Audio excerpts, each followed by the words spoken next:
All right. I'm gonna put my Okay, welcome to Thursday Zoom, our first Zoom together. We're going to be covering a few things today. The first thing that I want to tell you guys is that we are off on the 17th for Martin Luther King Day. So that gives us a 3-day weekend. Second thing I want to tell you is I know several of you were stressing about trying to get the work done and, not having enough time. I squeezed in another day. So we'll still be working in this module tomorrow and through the weekend. And some of you have seen the assignments I've put in, work on all of your extra assignments, but I gave like one little question so that I could grade that assignment. Does that make sense? I have to put a grade into everything I put there. I can't just, it may be something as simple as tell me how your day's going. Well, but now that we're starting in a new fresh module, then it won't be a big deal. You're going to, you're going to see the assignments fresh, but coming at the back end of it, it was a little difficult. And I know that it has been for you guys too, but I appreciate so much your positive attitudes. That really helps. So, we're going to be doing Zooms at 11 o'clock on Thursday. But if there is ever a time that you need to schedule a Zoom with me just for extra help or whatever, please let me know. I am available for that. We just need to schedule a time. All right. I think that's all the announcements that I have. So Monday, we'll be starting in module 152. I'm going to share my screen so that you guys can see what books we're going to be in.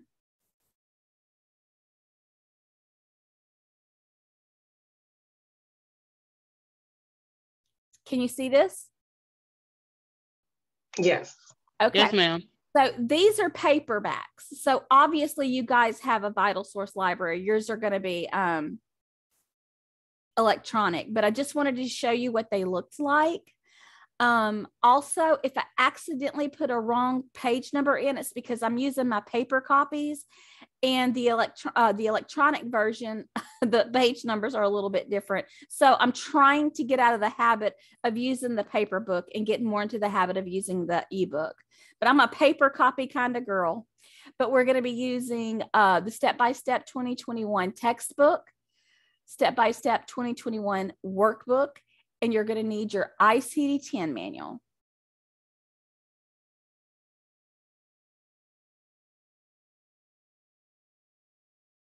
And I find this to be a very fun module, and I'm hoping that you guys enjoy it. All right. The next thing that I want to show you is I will be uploading this tomorrow. This is what I call a week at a glance. This is your weekly assignments. Now, you can't just copy off of here and not do your assignments. But for example, if I put it in Friday afternoon and you have time this weekend and you want to get a head start on your assignments, you actually know what we're going to be doing. It tells you when your exams are going to be. See, we have an exam next Thursday. And we'll be doing review for that exam on our Zoom. That's our Zoom meeting. And you will have questions of the day. Now, let me explain why I do questions of the day. I do questions of the day because if, say that you're coming off of a 12-hour shift and you have your hands full, you're exhausted, you can pop on and just do your question of the day and get attendance for that day. I give you the questions of the day beforehand. So if you just wanted to write down your questions and have them answered and just upload them, I only open them one a day because I want your attendance for that day. Does that make sense? Yeah, I think I had been working like that before. Ma'am? Yeah, it does. We had to do that with our one time before. Yeah. Okay. The question of the day. Yeah. So So you'll have your question of the day. Let's see what else. We will be doing discussion questions, but I'm not putting one in for next week. I'm just trying to get our ball rolling really good first. So yeah, that is your question of the day. I'd like to bring your attention to day 5 of 30, where it says worksheet for lab. That worksheet is actually in your assignment. So it's not some random worksheet that's just floating around out there. It's actually when you open your assignment, it's going to be there. I also set up my assignments by day. So I know you guys had something listed as participation. Ours will be listed as daily assignment and question of the day, exam, and lab. That's it. You will find your week at a glance. You can pop onto Jenzabar, and I'm making a tab on the side, the gray area, where it's going to say week at a glance, and every single week at a glance is going to be put there. So I like to make it to where, you get to see everything, the way it, the same way every time. So, the pattern. I'm a big pattern girl. So any questions about the week at a glance? No, ma'am. No. Do you guys think this is going to be helpful? It look way better and easier than us trying to just click on the assignment and just do it. And don't know what we're doing. Yeah. Well, to me, I'm the type of person that I need to double check everything that I need to do, make sure it's done. And so this is the only thing I could think of to come up with that gives you kind of that map through your week. So, all right. So that's that. Now I'm actually going to show you what your module is going to look like. So I kind of wanted you to see how it looks. So y'all aren't in module 152 yet, so you can't get in and look, but I want to show you from my end. Y'all can see this well? Yes. Okay. So if daily assignment and question of the day. So say we're on day 1. So everything that you need to do is on day 1, correct? So you have question of the day, 1 of 30, and then you have daily assignment, 1 of 30. And of course, your exams will pop up, but you're not going to have that pop up right now. And then you have lab, day 1 of 30. So does that make sense how this is laid out for you? That is much it's much better. Yeah. Yes. Your syllabus is over here. And I'm trying to think, can you guys think of anything else that I could answer about Jenzabar? Oh, I want to tell you this before I forget. I don't wait until Monday morning to open up assignments. I open up assignments on Sunday. It is not to rush you. It is to give you as much time as you possibly can not to feel behind. I hate to feel behind. So on Sunday mornings, I get up, I grab my coffee, I come over and I open up all the assignments for the week. But your question of the day won't be there until Monday. Your week at a glance will be loaded. Like tomorrow, I will load your week at a glance. And so you can't get into your module until Monday. But if you wanted to read chapter 1, because that's coming up, then you can do that in your ebooks that weekend. Also, I try not to give you a whole chapter to read at one time. I try to split it whenever I can. So you'll have some reading on day 1 and then some reading on day 2 to finish up your chapters. So if I ever give you a whole chapter to read, it's because I don't have that much time in that chapter. But I really do try to spread it out enough to where you're not going, oh my gosh, I have to read again. Did you guys know that your ebook reads to you? Yes. I did not know that. Yeah, it reads slow. It's kind of... Yeah, when you get into your ebook and you open your book and it comes up like the big part where you can start reading, if you look at the bottom, there's going to be a speaker. Click that speaker. Now, the voice is not as nice as mine, but you click that. It's better than reading all that by yourself. I'm glad y'all told me. Yeah, you can be cooking dinner, rocking the baby, whatever it is that, cleaning the bathroom, and you can have it on. Okay. And listen to it. Also, on the bottom right-hand corner of your ebook, it tells you what page number. So if you need to get to page 55, you don't have to scroll all the way, you know, you don't have to try to figure out what page it is. It says it on the bottom. And then you can tell it what page to go to, and it'll go straight there. All right. So that we're good with that, right? Yeah. Yes, ma'am. All right. So the next thing, my other class laughs at me because, of course, they've been with me for a really long time. And very rarely do you not get a Google slideshow. I don't love PowerPoint. I think it's boring. Yes. And so I really do try to not go there if I don't have, even if it's straight from the PowerPoints, I make it pretty and colorful and, you know, all that good stuff. So I very rarely use a basic PowerPoint. They are available for you to read on your own. On your sidebar, there's a PowerPoint place, and you can read them anytime you want to. So I don't assign them unless I need to fill a poll somewhere. I hope that makes sense. We've done everything and we really don't have anything else to do, and I need one more assignment. I might say, read your PowerPoint slides and list 10 things you learned. You know, it just, you know, that's the way I would do that. All right. So today, what we're going to be talking about, you guys are just coming out of module 151. I know you're not feeling all that great maybe about that, but I don't want you to worry, because any missing holes, we will wrap back, or, you know, we'll wrap back around to it, or if you have questions, but I don't want you to worry. I'm not giving another exam. It's staying the way it is because so many of us need to get caught up. So we're going to just focus on getting caught up. All right, so we're going to stop this share, and now I've got to look for my.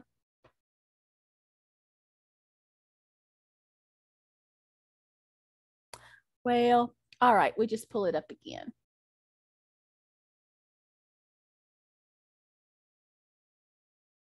And by the way, that the pictures of your books that I just showed you will be loaded under news and announcements. So if you forget or you're unsure, you'll have the pictures to refer to in news and announcements on Gemzipar.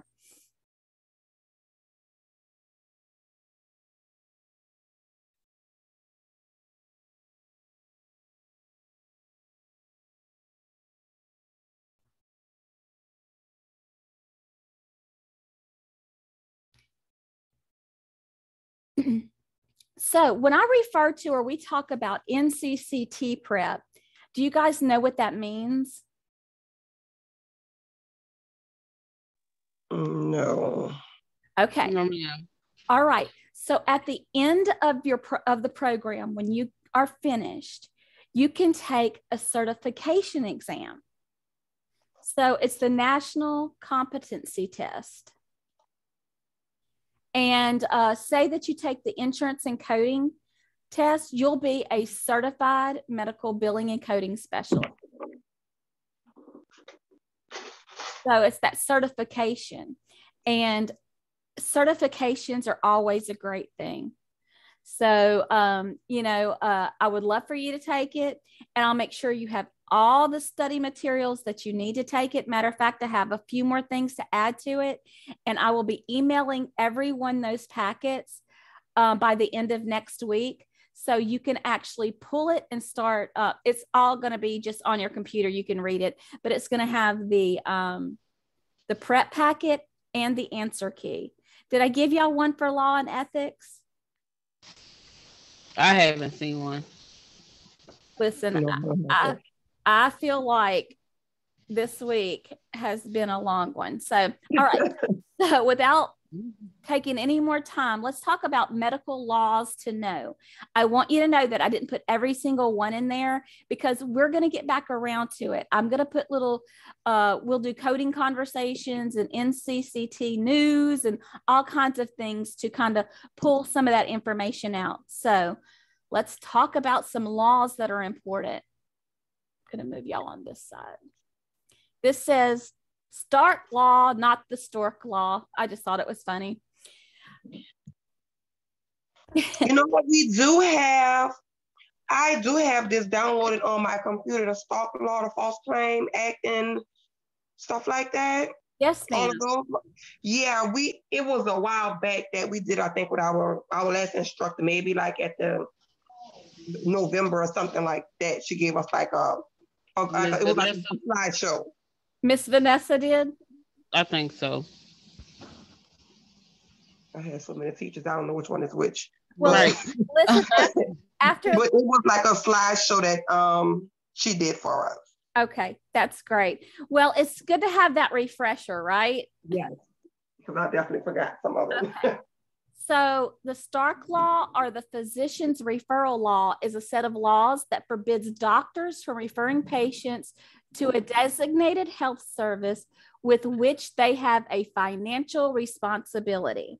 So let's just talk about that, because sometimes it can be a lot of words, but I'm going to give you an example. So say Dr. Cardiology has a brother that's Dr. Orthopedic. And Dr. Orthopedic, all of his heart patients, he advises them to go to his brother for all their needs. So what happens is those doctors are doing this, right? They're swapping. Right. The Stark Law prohibits you from referring your patients to another practice that you may be financially, not necessarily obligated, but connected to. You know, some pediatricians may own dentist offices too. Well, you can't just refer everybody to your dentist. So, and y'all, in Louisiana, they do all kinds of stuff that they shouldn't do, and we know that they do it, but the actual rule of hand is you don't do it. So this is a, in yellow highlight, this is an example question from your NCCT packet that would be strictly for laws. It says, which of the following legislation prohibits physicians from referring patients to an entity if the physician or a member of her immediate family has a financial relationship with the entity? So what do you guys think? Stark Law.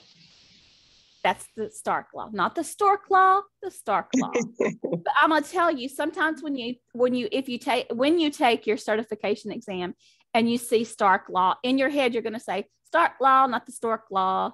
And it's gonna help you remember the definition. Oh goodness, I keep losing my mouse. Here we go. Now I gotta move y'all again.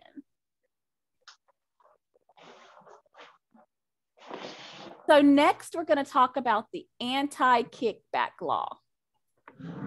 So what is the Anti-Kickback Law?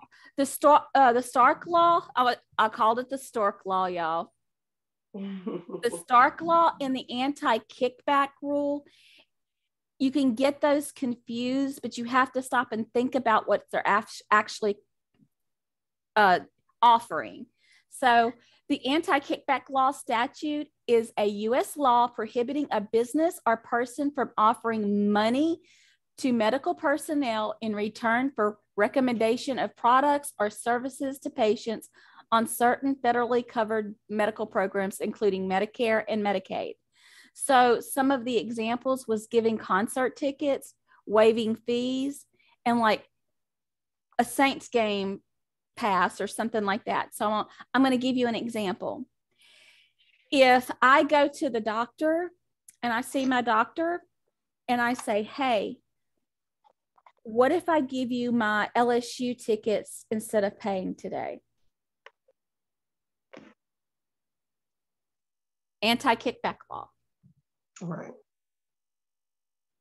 I have a really good friend that lives in town, and her husband owns a bike shop, like a little bicycle shop. So he gets to go to the doctor and the dentist for free because he works on their bikes. Anti-Kickback Law.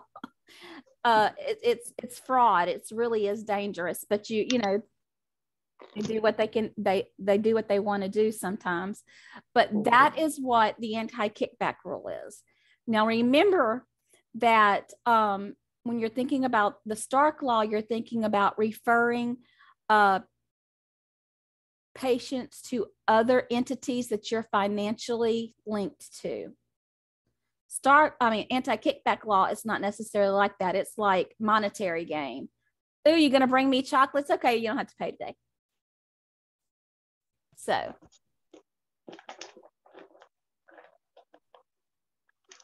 Okay, let's talk about the False Claims Act. So that really kind of tells you what it is just in the title, right? Mm-hmm. And I think I gave y'all a critical thinking question about that. I don't know if it was this week or last week. See, I tell you, my weeks are running together. So what is this law, act? It is one of the many federal laws that helps prevent fraud, waste, and abuse in the healthcare industry. Any submission of false information, records, or claims regarding federal healthcare programs may violate the False Claims Act and can result in severe financial penalties. Okay. So say that pretty wealthy lady comes into the office. Let's say cardiologist. Y'all, I'm going to refer to cardiology all the time because guess who was a cardiology coder? Me. Wow. So say that very wealthy woman, prestigious in the community, comes in and she just does an EKG and maybe has her levels checked and she leaves. But the doctor tries to charge her for a nuclear stress test and all these different things. But you as the coder, you go in and you start looking, you're looking at the medical records or the office notes, and there's no notation on there except for him saying that he wants you to bill that. There's no proof that it was billed. So what do? Well, you ask the physician about it. If he says, oh, I'm going to do that paperwork, I promise, just go ahead and bill it. What would you do? Would you do what he said, or will you wait for him to put in the correct documentation? We'll probably wait till you put the correct documentation. Right. You can go ahead and code and bill out what there's proof of in the documentation.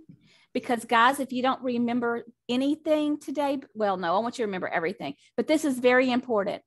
If it's not documented, it did not happen. So important to remember, because if you bill out something, that's fraud. That's a false claim, and you just simply can't do that. So that's what the False Claim Act is. So let's talk about the Truth in Lending Act. I am not going to read through all of this. I'm just going to tell you in simple words what it is. I don't know why. I guess I was feeling extremely studious this morning when I put this in here. But when you see something, like on your practice exam that Miss Alicia there you go, that has to do with truth in lending as being one of your options, stop and think about when somebody lends you money, what happens? You have to have a lending agreement, right? There's a set amount, there's a set interest rate. All of these things are important. Before they lend money, you have to have those key points. That's very important information. You can't say, oh yeah, I want that BMW. Sign the paper and never ask how much is that going to cost me every month. And then what's the interest rate on it? But, you know, when you stop and think about lending, that's what you need to think about. Now, can patients have a line of credit at a doctor's office? Well, yes, they can. But you have to know what those details are as a patient. And as office staff, you can't change that on them, because then you're breaking that truth in lending. Make sense? Yes, ma'am. Okay. So we're going to watch a little video on Fair Debt Collection Act. LOL, BTW, IRL, OMG. There's a lot of initials out there in the world. Tough keeping track of them all. But if you're involved in a case against a debtor, the initials FDCPA are the most important letters you should know. FDCPA stands for the Fair Debt Collection Practices Act. It's a federal consumer protection law that gives legal protection against abusive debt collection practices. In other words, even though you may be in debt to a collector, it doesn't mean the collector is without boundaries pursuing the debt. Being in debt doesn't mean you don't have any rights. The types of debts covered by the FDCPA are household debts, automobile debts, medical debts, and credit card debts, to name a few. Yes, a collector can contact someone through mail, telephone, telegram, or fax.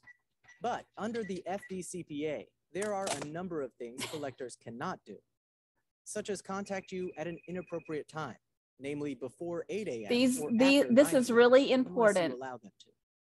Collectors also can't contact you at work once you tell them it's unacceptable or prohibited by your employer. You can also send a letter telling the collector to stop contacting you, which they must do. Collectors cannot say that what they are giving you are court documents or have other legal consequences, unless that's true. In fact, they can't lie to you about anything. And of course, collectors cannot threaten or abuse debtors in any way, shape, or form. The FDCPA is there to protect you from harassment and intimidation by credit collectors. And Legal U is there to help you with using the FDCPA to fend off abusive collectors. So, was that a good explanation of the Fair Debt Collection Act? Yes, ma'am. It really helped you to understand that they don't have to force you to do something you don't want to do. Because that's what some of them do when they be calling you. Do this. All right. Okay, so this is your assignment for today. And it needs to be uploaded under our Zoom today. It is, what is the birthday rule?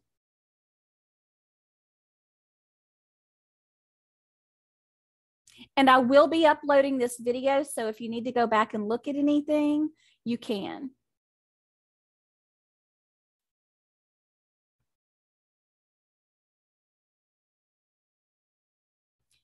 So do you have any questions on any of the laws and acts that we just talked about?